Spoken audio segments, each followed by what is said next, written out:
the profile of the bean as a letter, and because I don't know if Mexican or is high grown or low grown. I think it depends on the region, but I don't think it's as high as like an African coffee. So we'll just use a default profile, which is profile D on here. And then we set the roast level. How long do we want to roast it? 2 being like really light, like 4 being medium, and 6 being like super dark. And so I'll probably set this to like a medium to a dark. And then when we think it looks right, we'll just cut off the gas. Okay? So so we set that with this little controller right over here, right? So we turn it on like this. And while the gas is off, I just hit start and I say, you know what, D is the profile I want to use. That's the type of bean we're choosing. And then I choose the roast level and I say, well, let's just go darker, like a 6. We could go all the way up to oil on the bean, which is like 8 or 9, right? I'm going to say, let's go like to really dark. And then when we see it at the temperature we want, we're just going to go ahead and turn off the gas. So then we turn on the gas, we make sure that's on, right? The gas is on, we're going to fill this thing up. Now this part of the machine, this is the roast chamber. What I'm saying is there's like a heater in here, like a gas, a propane conversion heater, and then a big fan that blows it through here and it makes the things just bounce. And then this is a chaff cover. And the chaff just kind of, all the outer shell of the bean flies up in here and gets stuck inside of here and I clean it out between the roasts. So we're going to put the beans in here. Do you just exhaust you straight up? I see he's got a first one out to the hay there. Yeah, so you can. I have a 90 inside of my garage that would push it out, but we're so close to the edge, I don't think it's going to matter. If I could hang my hose, I could vent it out. If you were inside your house and there wasn't a big wide door, you'd want to have it underneath a hood, and you could just use hot air, like thermodynamics of hot air would go into the hood. You don't need to have it closed, but. Because we're so close here, I could just the air would force it out that way if I did a 90 there. But. Yeah, I'm just trying to keep this from blowing that way. So if it just kind of goes that way, naturally it should go outside. Here, are you guys doing that over there, William? Okay, so we're going to do two level scoops of this. This is another interesting point with these fluid beds, and I was talking a little bit earlier, is they do not do it based on weight. They do it based on volume, because the way that these things are agitated is by the CFM of that fan and the weight of the beans. If you had too many, slightly too many, then, or the volume of the beans, if you had slightly too many, it wouldn't agitate it enough. It would just kind of hold the air down there.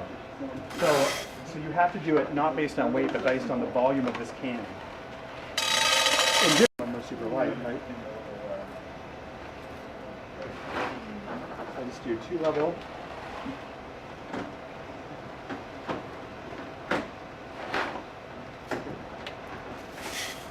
Looks like a science for me. Okay, so you want to try to put it together here? Yeah, sure. So just level it out, just kind of shake it, put it on top there. This one you put on there by lifting this thing up, and that kind of lifts that hood a little bit. There's like a gasket on the bottom that connects to the, you just want to make sure it's kind of on there. Yeah, I think that's good, as long as it's not on the metal. Okay. And so yeah, you just kind of see right here, it's on that gasket. And then this literally is just as simple as hitting start. But what I'm going to do is I'm going to optionally pull up the graph like he has. There's some software that's going to show the rise in temperature of the beans. It's going to give us a visual feedback on the development of the beans. So. Connected beans. Okay. So unfortunately, there's a new Bluetooth vulnerability. So hopefully nobody hacks me here, because this will make a Bluetooth connection to the machine, and then it's just getting a reading on this sensor. There's a sensor right up here that is the only sensor in here, and it gets the temperature of the beans based on the exhaust temperature of the air coming out. And it's going to show me based on where it is. Let's see if this is going to work. Stuck snake. My beans! Yeah. Can you imagine like a good stuck snake? Yeah. Like somebody like Starbucks, like having a stuck snake. Like. Really screw things up here. It's going to show a visual representation of where it is in the profile. So it overlays it on the profiles I've defined. Mm-hmm. I could have defined a bunch of different profiles. Is there a big community for people sharing profiles? Not on this roaster yet. In fact, I talked to the people that made it about that, and they said they'd be interested in seeing people actually get into sharing profiles. But most of the people that do it so far are essentially just Commercial. Yeah, they're commercial and they're saving their profile. It's like proprietary to them. Yeah. They know that these beans that they're roasting taste a certain way, and people might want to replicate that. Yeah. So, for some reason, this window is not closing. Dashlane is being stupid for me here. And you guys use Dashlane as a password manager? No. So there was talk recently on vulnerabilities in a bunch of password managers. There's been 2 open hackathons where he's invited people to come over and taste the stuff. How do I? Windows. How do I get rid of this stuff? How do I force close something? Task manager? Yeah. Control Shift Escape to bring him to There we go. Yeah. I got it. Yep.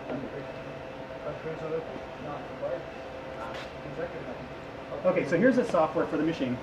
We're going to be doing these. I'm just going to connect to the roaster. Worst case scenarios, it's like a synchronized bike. And now that I'm connected to it, it's saying, look, the machine is on active profile D, so I'm going to switch to D. And now we're going to be able to follow this curve from the machine as it's roasting. So when we start it, you'll see a red line just kind of following up here, and the temperatures associated with it. So we'll go ahead. Who's roasting this one? Is it you? Sure. Okay. So you get the hard part of hitting the start button. Ready for start? Yep. Here we Here go. we go. Hold it in for a second. Whoa. It looks like one of thing the. I forgot once in a while is to turn that on, but it's on. So 2 things with this machine is that this little indicator here, that little dot, is when the gas is on. Okay. And when the gas is off, the dot will go away. You can, if you don't have the software hooked up to it, you can see what temperature is at and how long you're into the roast by doing a variety of either hitting this button, you hold that down and it'll say how long it is, it's 26 seconds in, or the temperature by holding these 2 down. So it's like 32 degrees, right, Celsius. It's set to Celsius right now. But luckily we have the machine here, which will be showing the same thing here. The time that the temperature is at, right? Where it's at, the temperature that it's at. You can see it visually here. So, and it's just blowing out hot air here, just kind of getting through that process. So, the guys that are roasting this, I'm gonna go back to the other machine for a minute. But you're gonna listen for first crack, right? You're gonna smell. You can smell the kind of burnt. You smell that kind of burnt grass smell. Yeah.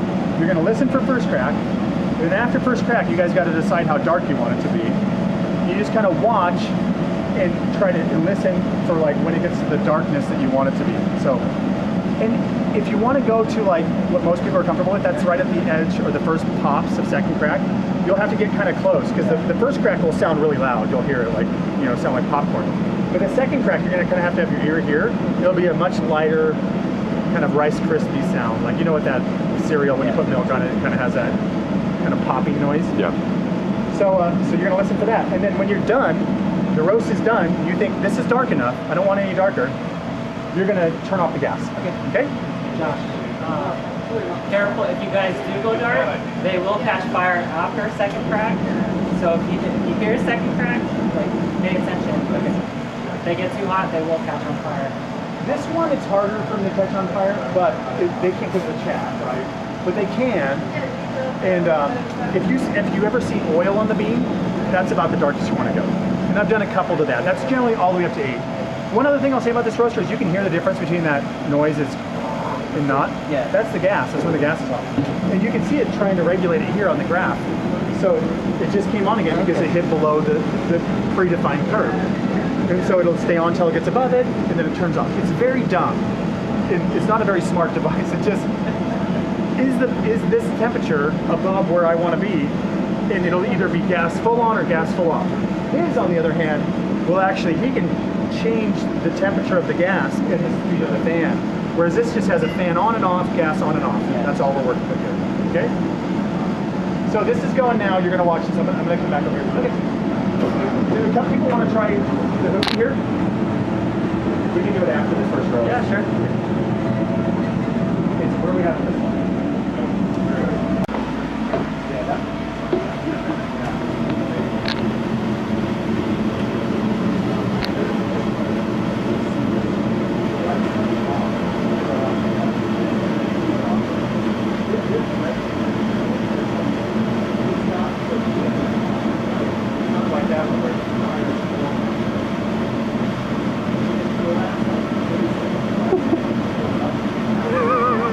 It's kind of okay. Okay. Go a little bit longer. Oh yeah. Now over here, if you look what happened here, when you hit stop, a little blue dot showed up, showing you where it stopped, and it trails off. And we could have marked, as we were doing it, when the first crack started, and I've done that a lot with my machine. Oh, you saw it. I just looked at it, yeah. I was a little late too. It was about 179. I thought I might have just heard second crack start. Oh, okay. No, they're kind of like the beans that almost have like different roast levels to them, isn't it? Like some a little lighter than others. That's another thing I noticed with blends or with non-single origin beans. The beans will have different quality, even the same thing in roasting, right? So that's a big benefit to using a single origin or making sure that the person you're sourcing your beans from has a good quality control, right? You don't want some of them to be unroasted, some to be roasted, right? That will taste and travel, right? Yeah, that looks like a good batch. Filter through afterwards and try to like pick out some, tell if there are any outliers, or just pretty much just good fix the grinder. I don't do it. I wonder if some people do. What I would do is I would stop buying beans from the supplier if I saw. In fact, this happened for me. I bought my first couple of beans, buckets of beans from a guy online. And look at this. I had like a half-size bucket like that where I got it from this guy up in Bellingham, and he was selling Ugandan beans. And the roast level that I was using, what it was producing, The very was so wildly So use the very active control. So I was like, I'm not going to buy you. The airspeed. I was buying So 5 pound or 12 pound the fan buckets that's here $10. pulls air Pretty good deal. through right? the drum, and then it'll exhaust out. Pretty good deal, but it's like if you the don't more get air that you pull through this, how we're doing it. you're This is getting going to do its cool down cycle until it thinks that it's safe. Sometimes I'll If I just use kind of less airflow, they're going to rely on when it the starts to drum. feel like the air is now it's cool enough, I'll turn it off. But just for safety's sake, we'll just like go all the way down. And then at the end of that, we'll go ahead and we'll pull it out. Keep the chaff This one is and then commonly referred to as pour the beans into something. temperature. This one right here is And the second batch this we'll do, we'll try to use it our to measure the temperature inside the drum. So I'll come And this over probe here. sits in a way where the tumble of the We'll wait beans till it's like in contact with it. So you kind of have the oil on the beans. More like That's exactly what it's called. Food temperature, environment temperature. I don't really use this one, the external temperature, too much. I use environment temperature. So you can see down here. Actually, you know, while you're zoomed in here, let me show you my previous roast. I'll give you kind of an idea of what I saved every time I roast. So inside of documents, you can see every time I roast on it, well, not every time. Every time I try a new bean, I make a profile for it. So this is like Sweet Maria's Liquid Amber, which is an espresso blend. And I wanted to see how long does it go? And then I would take notes saying, you know what, this was like this one was to 6D, which I considered a dark roast. It got there here. And what I'm trying to do by tracking this is set the turnoff points. So like that was set to 6D and it went to 207, but maybe I wanted the 6 to actually roast it darker. The numbers, I can upload that to this machine. And so I would set, well, you know what, actually I think dark is a little bit darker, and I would change these points and upload it to the machine. But that's like what liquid amber looks like when it cooks. Here's my Guatemalan, like that big bag of Guatemalan over here. When I got that bag, I started roasting on that profile, and I could see where I would roast it to. You see the drop off. I actually even made my own profile. I made my own profile to try to make this plateau happen sooner, because I was noticing first and second crack was happening really fast. So I lowered down these points a little bit to where solid crack would happen, and I had to do 2 or 3 minutes. The other drum I have really fun. But I really started to say, you know what, I want that really, like I think that it's a lot more taking it on the roll versus I think not good. So that's kind of the power of what you give this. Is that separate by the license first or is that separate? They have a guy that works on it. It's an open source. It's kind of it's a drawback. No, it's a drawback. They had a little roaster back by their It's probably blown out cold Was it air. like, was it just one, or was it like a line of them? You guys got a chance to smell the difference and hear the difference between the first and second crack? I didn't really have the second crack too much. I'm trying to cut it off a little early, but I can smell it in coffee. We never got the second. I thought it was okay. Your second crack did with the second one. This is going to be like more pour over top. Probably. This will be like drip top and pour over. Yeah, and like normally, like we cut it off at, you see where we cut off at one. Actually, The end of the roast was at 196, 847. That 196 is in between 1 and 2, which I would consider really light roast. It's kind of a pain. We did a light roast here. There's a Next time we'll bring it all the way down to like a 5 or a 6, which will be like a darker. And then usually they have For your copy, light. Right after first crack. You know, like first crack is going fast. It's like rolling. Sounds like popcorn. Yep. As it trails off, and then there's a bit of silence. Just a little bit of silence. That's where I like it. My blend is weird because I have two different types of coffee. So that silence, even in that after first crack's over, you'll hear the Jurgen chest, 1 or 2 pops into this point where I'll stop it. So this is right about where you like to have it. Yep. Yeah, this will taste good. This is going to be a good coffee.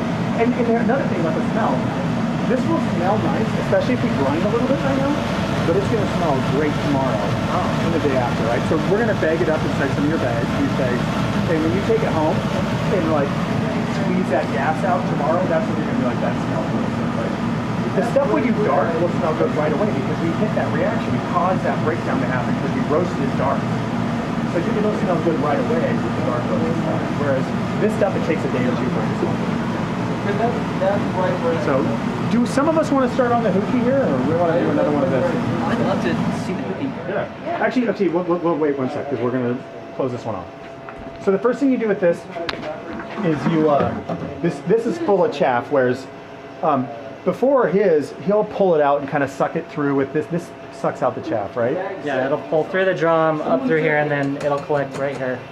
Yeah. Straight. So the way we do chaff on this one is we pull it out. It's all kind of in here. And even if I tap it, it starts to come out. You see there's still some chaff there. Yeah. So I just bring it down here and I just pop it on this. And you can see there is a ton of chaff inside of here. So we're going to take all this chaff. This all came from the outside of the bean. And we're going to pour it in there. And the way I do that is I just take this and I turn it sideways and I just kind of, you see all that? That stuff's bitter. That tastes terrible, right? And some people will actually roast that in with the coffee, right? Some of like the Beemore will actually, some of the coffee as it's roasting, it's actually burning the chaff too. But with this one and the more sophisticated drum roasters, you separate out the chaff as right after the crack happens. You get it into a different space or a different area, and so it doesn't cook with the coffee. So I take that, I clean that off, and then I'll just leave it here because it's still a little warm. And then this right here, actually, let me do this.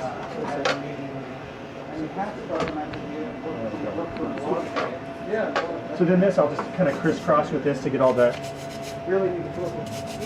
these off. At the end of a day of roasting, I'll also use this cleaner to try to stop the chamber and this from building up a lot of coffee corrosion, right, inside of here. So this right here I'll take and I'll blow it off. See, I don't want that in the coffee, right? Because the beans are heavier than the chaff, it's pretty much right on only on top. And this is our coffee. Here, you guys can take a look here. This is the coffee we just roasted. It's still kind of warm. And you can see it's a pretty good, it's a lighter roast, and I'll tell you 2 reasons why. One, on the back of the bean you see the texture. Mm-hmm. That'll smooth out in between city plus and full city, right? So it goes city, city plus, full city plus. In between city and full city, the texture of the outside of the bean loses those little dimples and stuff, right? So this is probably a city plus roast. And then the beans, second crack, the beans will start to have an additional crack on them. Normally with first crack, it's right around the edge of the bean right there. You see where the crack is? Yeah. The second crack, there'll be another one somewhere in the middle of the bean, like that. So none of these, I don't think any of these really got to second crack, which is good. That means I would like it, right? So there we go. So that's that one. So we'll do the hooky now.